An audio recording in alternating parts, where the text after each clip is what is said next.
Norbert Urt, meil on selja taga tõsine Tallinna derbi ja homme on ees vähemasti sama suur selline kodune rivaal, et kas meie meeskond on selleks mänguks natukene paremini valmis, arvestades just seda, et meil olid päris kõvasti seal haigusi ja viirusi?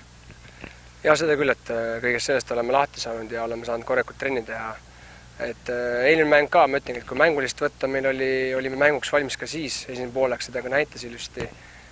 Täna ma usun samamoodi, et meeskond on kindlasti valmis, oleme saanud jälle ideedega tööta, mis on tarvis, meeskond muutub kogu aeg ikka natuke samal küpsemaks ja nad teavad homme, et tuleb valmistada juba väga tugevaks lahinguks ja me oleme nagu teadlikud, mida teha.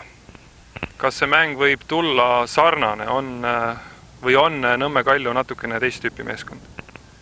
Ja mingid jooned on sarnased, et selles mõttes ka, et nendel on keskkaitsjad, kes otsivad neid häid ründajad selle ees, Neemelo ja Vosko Pooniku on jõulised ja väga hästi suudavad seda palli katta.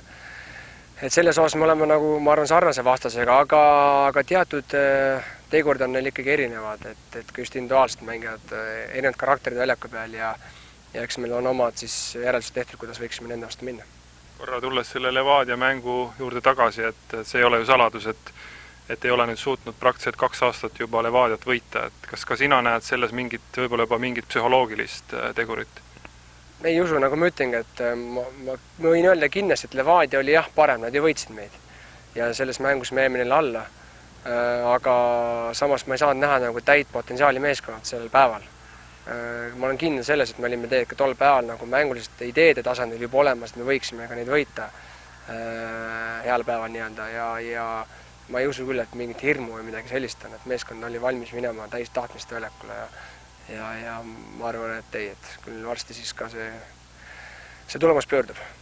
Kui palju sinu arvates mängib rolli see, et me võitsime Kaljut siin samas karikafinaalis ja ei ole tegelikult kodumängudes ja A. Le Coq Arenal mitte kunagi Kaljule kaotanud?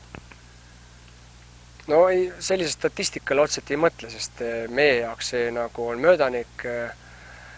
Ma saan vaadata küll mingid muid numbrid mänguliselt, ütleme, et kui palju me suutsime olukordi tekitada või palju, kus osas me olime haavatavad, on ju.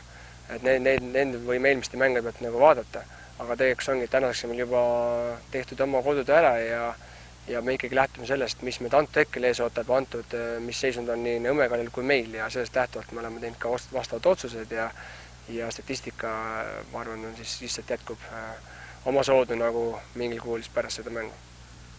Meil oli siin vahepeal ka koondise mäng, olid ise ametis Vikerraadios kommentaatorina, et kuidas tunne oli seda mängu kommenteerida? Ei, kommenteerimine mul on alati meeldinud, et selles mõttes minu jaoks oli see huvitav jälle võimalus just raadios seda teha, oli natuke teistmoodi, pead ikka rääkima, kus väljaku osas miski toimub, et kuule aru saaks sellest.